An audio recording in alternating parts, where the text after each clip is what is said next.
Black Women for Beginners by S. Pearl Sharp. Illustrated by Beverly Hawkins Hall. Black Women for Beginners.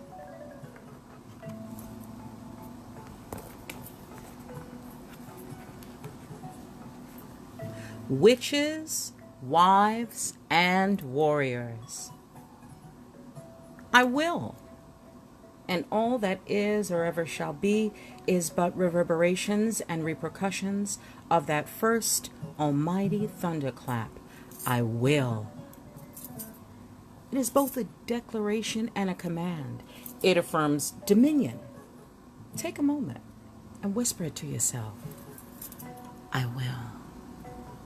Feel the power. Susan L. Taylor, USA. Power. Since the beginning of time, black women have wielded power through marriage, matriarchal systems, the military, and magic.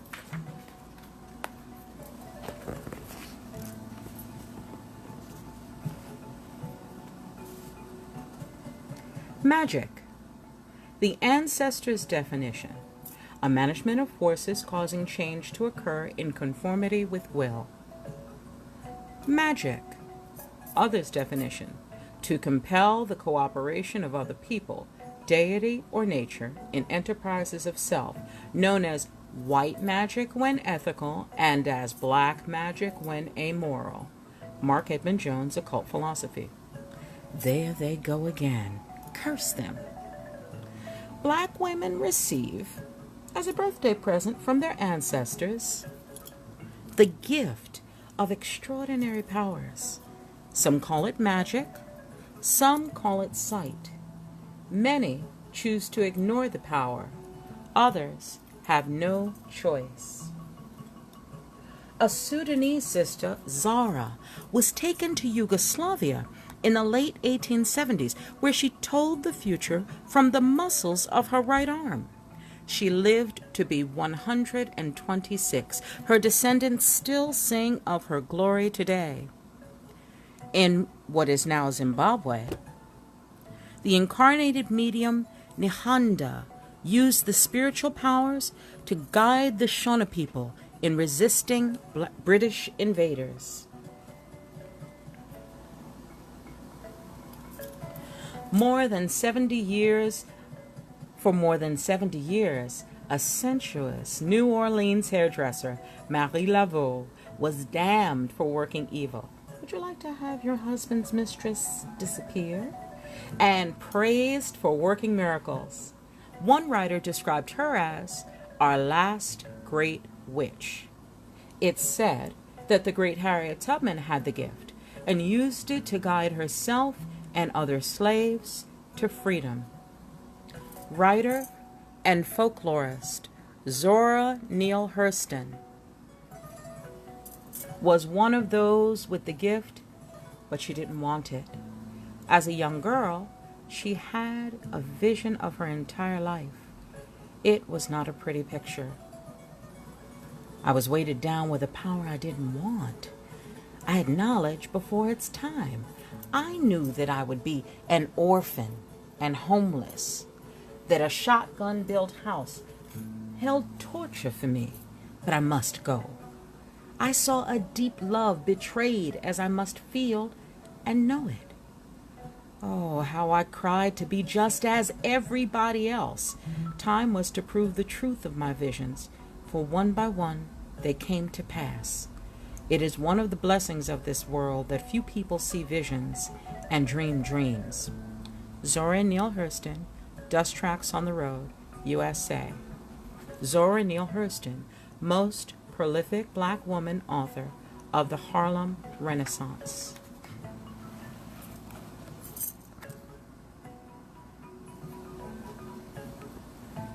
This picture at the top is of mythology Cersei's mistress of magic, who turns humans into hogs on a pottery piece, 5th century BC. Of African origin, She's described by Herodotus as having black skin and woolly hair. Since prehistoric time, women and the moon, that powerful feminine entity, have had a thing. During the lunar cult period, the moon was considered the lord of women, of witches and magicians. Woman was directly connected to the moon because it regulated her menses. And because the concept of fatherhood was not known, the moon was seen to be the cause of her impregnation. So it was through the moon that she acquired her magic. Elaine Armour, Women as Goddess, Priestess, Whore.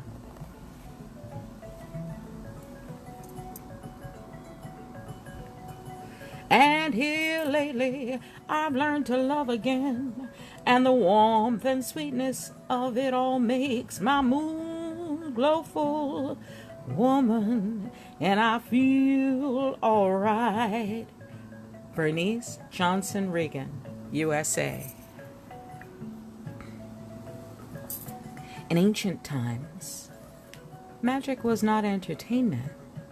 Black communities understood the power of physical and metaphysical protection. Magic was used to attract good and repel or cause evil, so a good witch was an asset to the community. In the Transvaal, the Rain Queen of Lovero holds the secret power and terrible responsibility to regulate rainfall, which includes withholding it from enemies. In some West African tribes, the dead are buried only by the female elders, as it's believed they have the secret power to assist the soul on its journey between the physical and spiritual worlds. Aboriginal women use a complex system of songs to restore well-being to individuals or the community. They're performed while massaging the body with fat and clay. The feet are painted with designs that allow disease to leave the body. Positive results are often seen within hours. This is Aboriginal women's art from the Frigon region of Australia.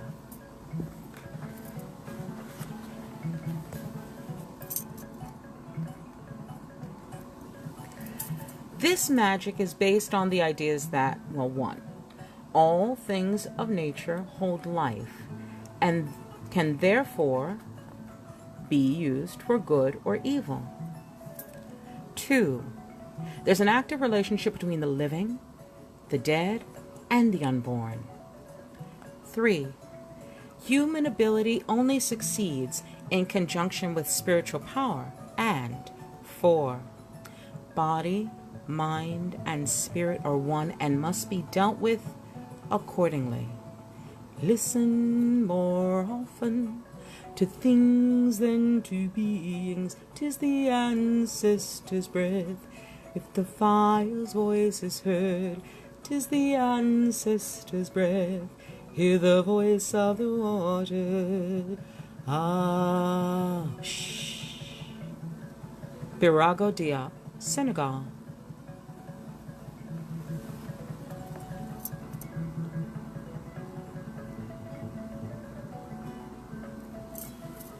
Juju, Voodoo, Ifa, Candomblé, Macumba, shamanism.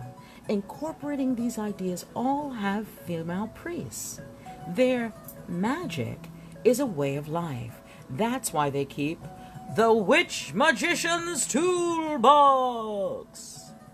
Communication with ancestors, parables, laying on of hands, dreams, visions. The number of highest power, 999. Synthesis of body, mind, spirit. The mystery number. When multiplied, it reproduces itself.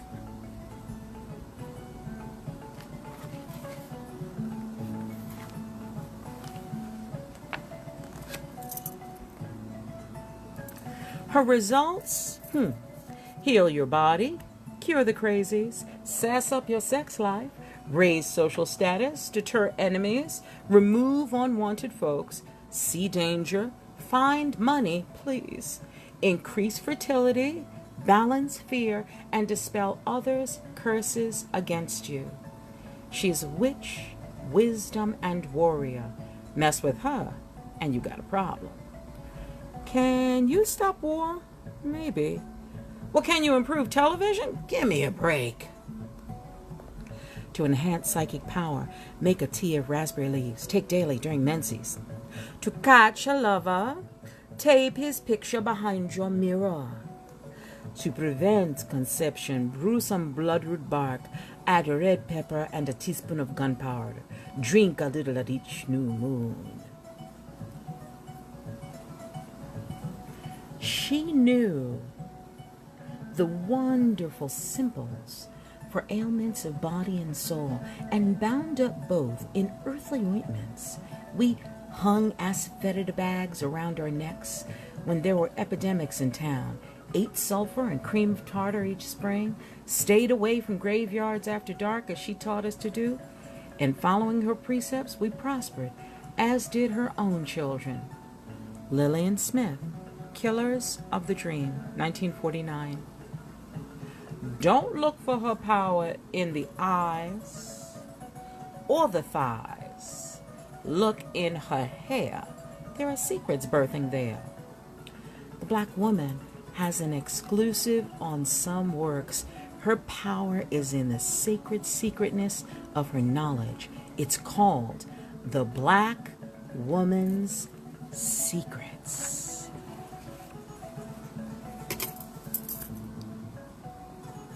That's why she calls them secrets.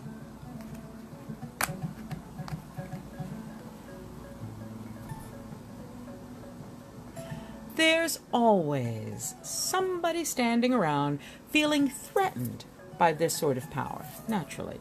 Witch! In the colonies in 1692, a slave from Barbados, Tituba Indian, was among the first women tried in the famous Salem, Massachusetts witchcraft trials. She was guilty of being too good with her hands as a weaver and healer. Condemned to hang at age 32, Tituba was later pardoned, then purchased out of slavery. Fanatical early Christians tried to suppress free-thinking by attacking and butchering Hypatia, a young Egyptian philosophy teacher. In the colonial settlements of northern Australia, native women practicing the complex social, religious rituals that manage emotions have been accused by European missionaries of being witches practicing love magic. During the 16th and 17th centuries, several million women were destroyed in Europe and America for being involved in the healing arts. Some folks would just rather wait for God herself.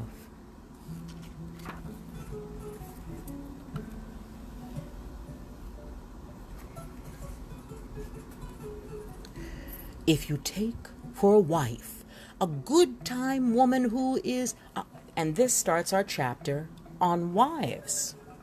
If you take for a wife a good time woman who is joyful and who is well known in the town, if she's fickle and seems to live for the moment, do not reject her.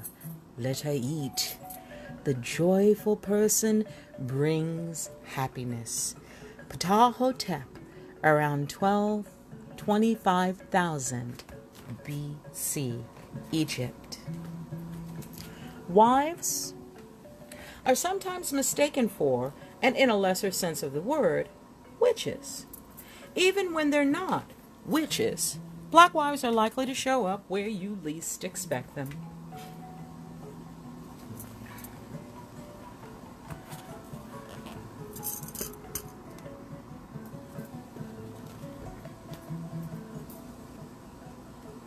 The early royalty of Hawaii were Polynesians on the black side of the family. Ka Humanu, favorite wife of Kamehameha the Great, initiated an end to the Kapu system of taboos that segregated men from women in many social acts, including meals. And that picture is of Hawaii's queen, Ka Hamanu. In China, the ancient Tartars were an aboriginal, black-skinned people. Tartar women were not only equal with their men, but fought alongside them. Among ancient Chinese, it was the privilege for men to have as their great wife a Tartar. From James Brunson's African Presence in Early China. The 7th Vice President of the United States, Richard Johnson, almost lost the nomination because of his husbandly relationship with a sister, Julia Chin, who gave him 2 daughters. Although many white Southern politicians kept black concubines and sired mulatto offspring, each could display a white wife and a brood of legitimate children. Johnson was not being taken to task for his liaison with a woman of color. Rather, he was being persecuted for his scorn of secrecy. From Catherine Clinton's The Plantation Mistress. I love my master, but every night, when I cross the blossoming path to the cane field, the secret place of our acts of love, I see myself knife in hand, flailing him like an innocent animal. Bewitching dumb beats now drown his cries, his sufferings. The bells of the sugar mill call. Nancy Morejon, Cuba.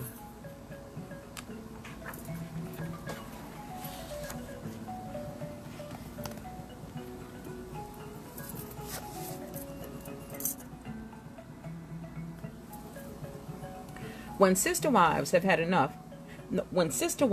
had complete freedom, they've made a mark on world history. The most important of the Ethiopian queens were independent rulers. Their husbands were consorts to them.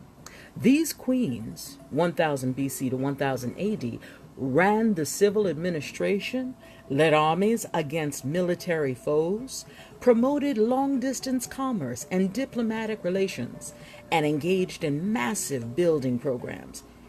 In every way, they exercised the full prerogatives and powers of rulership.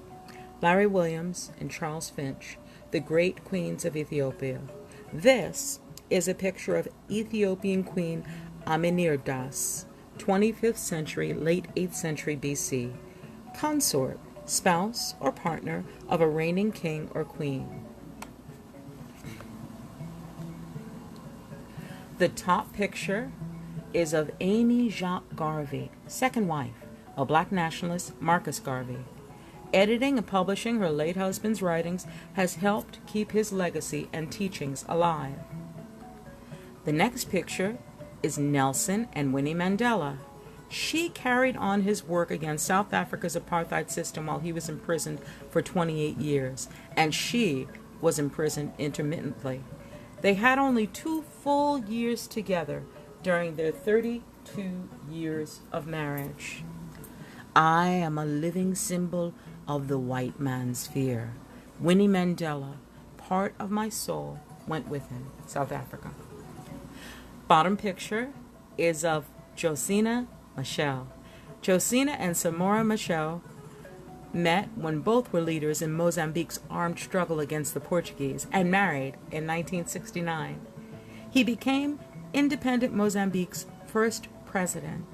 Her death, April 7th, is still marked yearly as National Women's Day.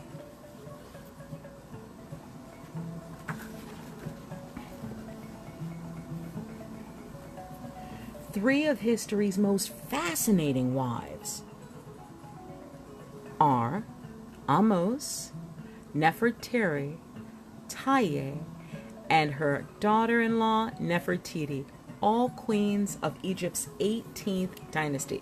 Don't confuse sisters, Nefertiti, Nefertari, and Nefertiti. Amos Nefertari, wife of Amos, helped rebuild Egypt after they drove out invaders. She was the first divine wife, and therefore considered equal to the gods.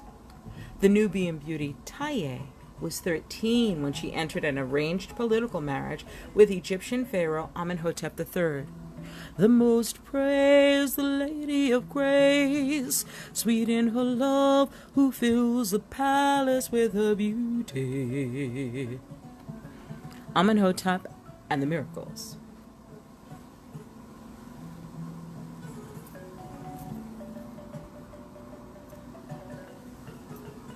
Taye reigned for 50 years, giving birth to Egypt's famous sons, Akhenaten and King Tutankhamun.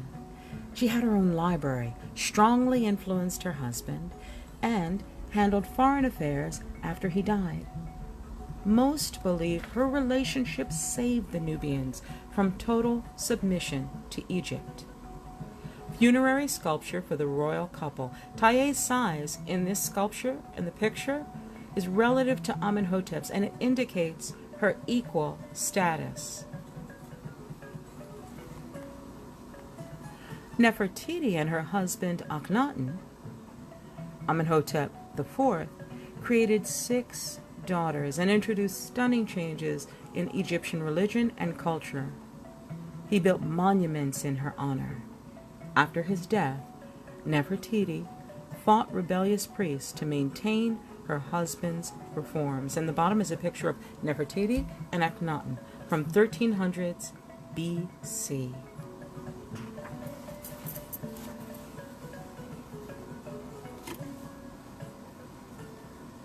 Power was also gained through kinship systems, which traced the rights of succession through a female. Kinship is the foundation of matriarchy. In recent years, matriarchy has become a naughty word. The bad press got worse when sociologist Daniel Moynihan issued his 1965 government report, The Negro Family, the Cause for National Action, which is still being used against the black woman. It alleges the modern matriarch myth. It alleges that black women have political and social power over their lives and use it to emasculate black men, when in fact black men and women both live primarily under decisions made by white males. And part of the solution was to make the black man king of the castle. Read Patriarchy.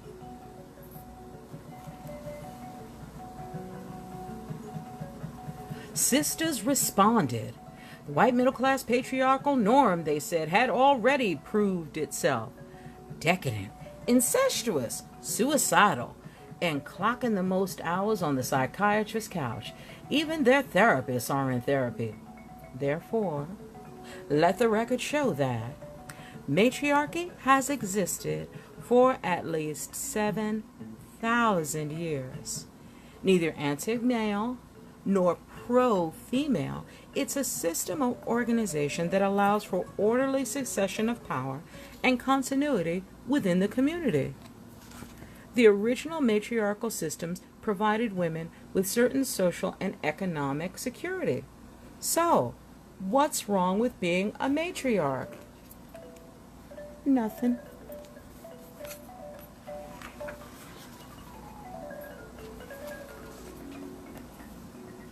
In some societies, such as South Africa's Lovero Tribe, the female ruler and wealthy women marry a wife. This complicated social structure is based mostly on the property transfer of cattle and provides the female husband with extra help. Say alone wives. I'll take 2. Do you deliver?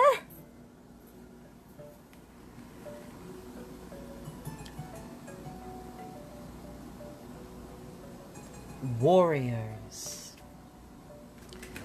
Everything that touches your life must be an instrument of your liberation, or you must throw it into the trash can of history.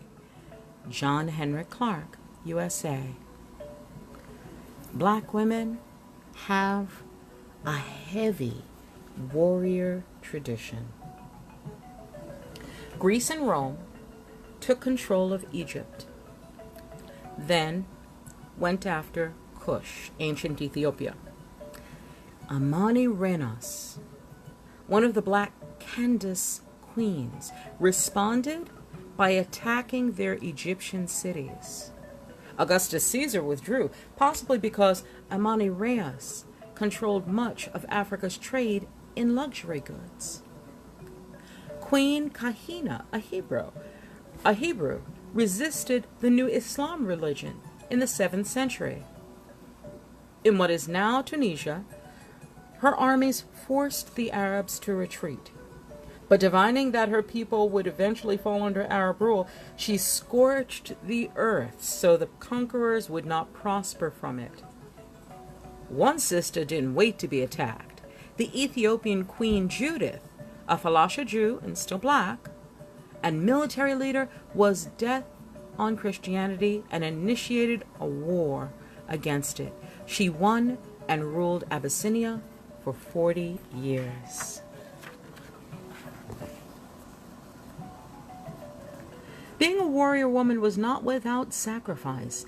Legend has it that Dahome's female archers, bodyguards to King Ben-Hazin, cut off their right breast, serious sacrifice, in order to increase their shooting skill. All these sisters performed before Joan of Arc, whom white historians often hold up as the first notable she-soldier. This dark picture at the top is of a Tassili wall painting made thousands of years ago, and some archaeologists think that she is the precursor to Dahome's warrior women archers. The difference between women who go to war and women warriors is that the second group is usually leading a liberation struggle. The period of modern colonialism, 1400s to 2000, could be titled, on the field of life, The Black Queens versus the White Supremes.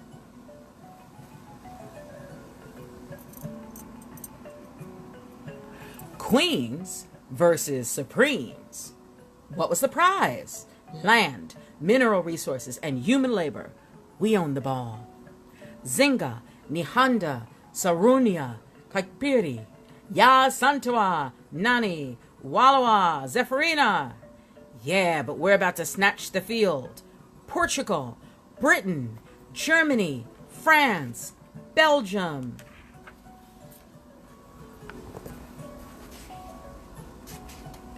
Nahanda, Zimbabwe versus British, 1890s. Ya Santua, Gold Coast, Ghana versus British, 1900. Kaikpiri and Herero women, Namibia versus the Germans, 1904 to 1906. Saronia, Niger versus the French, early 1900s. And the Women's Army of Dahomey versus French, 1890s. This picture at the top is of the Ashanti Queen Mother, Ya Santua, in 1900, who led her people against the British. The last battle of a 100-year war. The picture in the middle is at age 60, Angola's Queen Nzinga, Akajinga, was still leading her warriors into battle against the Portuguese, dressed in men's clothing and preferring to be called the King. She strategized successfully against the Portuguese, and when her brothers made a pact with them against his own people, she had him killed. The bottom is an illustration of Queen Nzinga in Angola versus the Portuguese, 1800s. Hidden in these warrior stories are some unkind acts, poisonings, disposition of family traitors, etc., performed by sisters to meet the bottom line: freedom from European domination.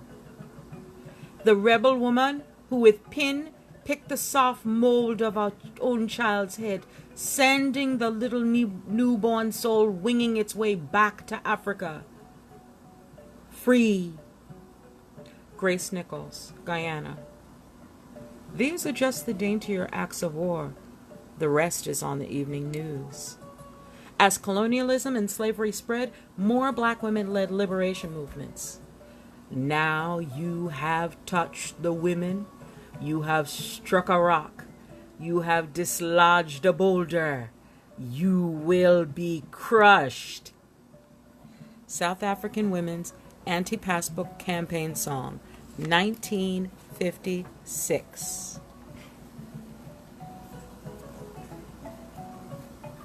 Queens versus Spain, Germany, Britain, France, United States, Portugal, Belgium, Netherlands.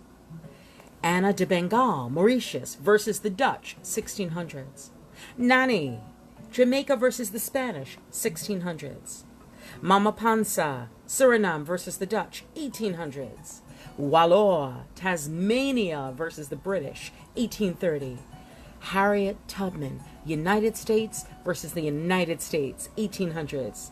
Lydia Liliuokalani, Hawaii versus USA, late 1800s. Anne Helgard, Virginia Islands versus Denmark, 1840s. Zephyrina, Brazil versus Portuguese, 1826.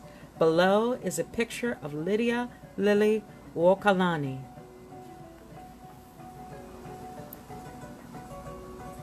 In 1830, the Tasmanian sister Wallowa led a 5-day uprising against the internment of her tribe. Under British imperialism, Tasmanian women were raped, stolen, forced into hard labor in the whaling industry, and had their children taken from them. Their strongest weapon became refusing to procreate within the tribe. There was one or two things I had a right to, liberty or death. If I could not have one, I should have the other, for no man should take me alive.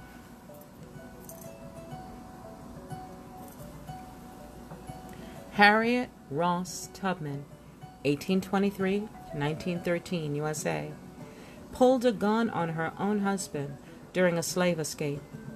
After leading hundreds of slaves to freedom, she became a spy for the Union Army and is said to be the only woman, black or white, to successfully execute a military campaign behind enemy lines.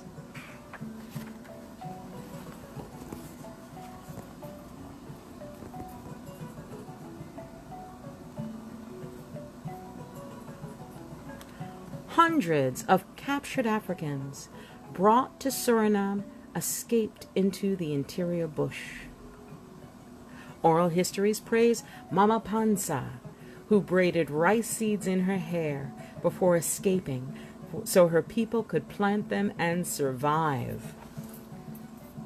Brazil's Zephyrina, head of a community of Yoruba slave fugitives near Bahia, organized a revolt against plantation masters in 1826. Legends say Nani of the Maroons was so powerful she could stop bullets with her buttocks. A town in Jamaica is named for her.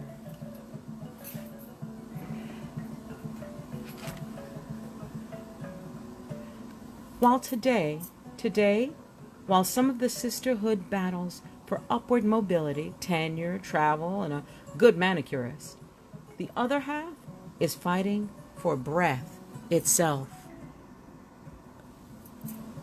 Fighting against imperialism, domination of economic and political affairs, control of raw materials, military aggression, dissemination of disease, creation of refugees through war and land claims, spread of misinformation, control of family life and private parts, decimation of the male population, and they're fighting for freedom. Freedom, a roof, a meal, dignity, help, health care, nourished, educated children, freedom from economic stress, self-determination.